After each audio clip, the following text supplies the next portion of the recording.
PEGI 18.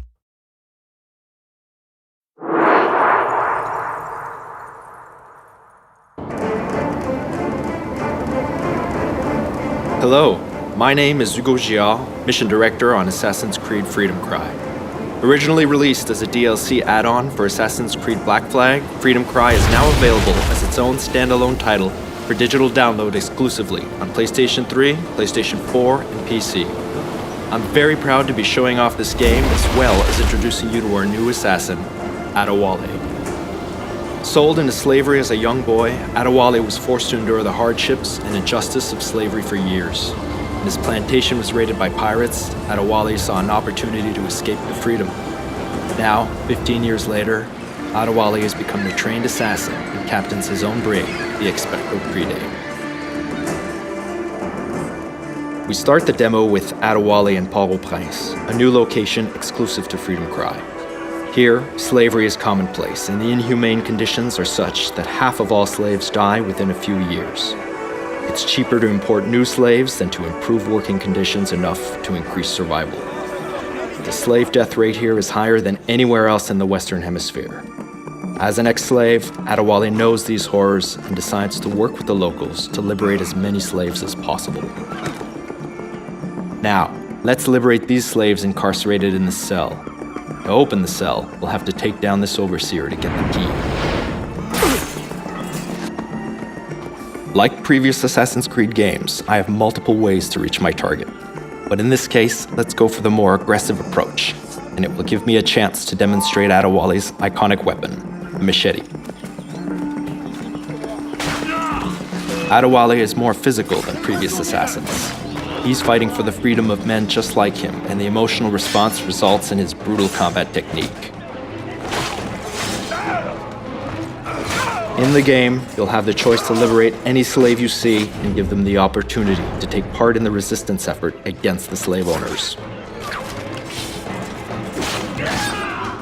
Once I've located and acquired the key, I have to make my way to the cell. I am in your... Aside from Port-au-Prince, Adewale travels to plantations where slaves were forced to work 12-hour days growing sugar, coffee, and tobacco.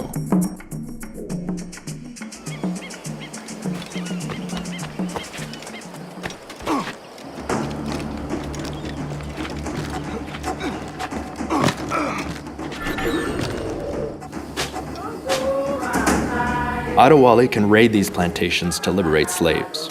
Similar to liberating the slaves from the cells from Port-au-Prince, the player has multiple ways to take down his victims. However, there are consequences to your actions.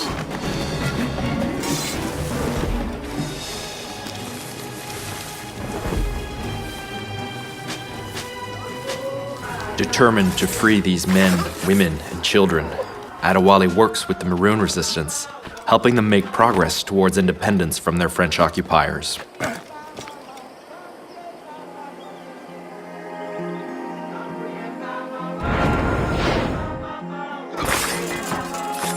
Here, torture of slaves was routine. They were whipped, burned, and even buried alive.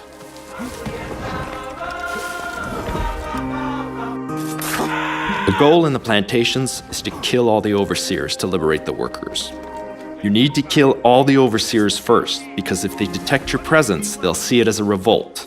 And since the slave plantation population outnumbers the overseers 10 to 1, the overseers will start killing the slaves to end the revolt as quickly as possible.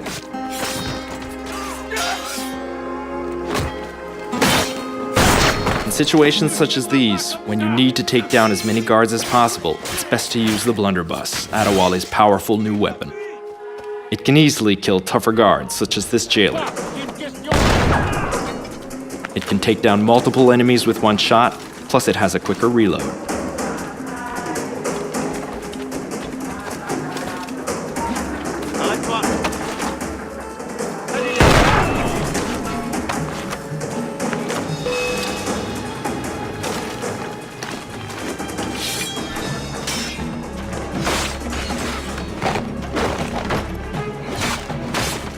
Once all the overseers have been eliminated, the slaves are liberated from the plantation. When slaves are freed, they have the choice to run off to live peaceful lives or choose to join the Maroons and fight. These Maroons are key to help Adewale bring peace to the island. This was just a tease of what you'll experience playing Freedom Cry. You can download Freedom Cry today either as a DLC add-on to Assassin's Creed Black Flag, across all consoles, or as a standalone title on PlayStation 3, PlayStation 4, and PC.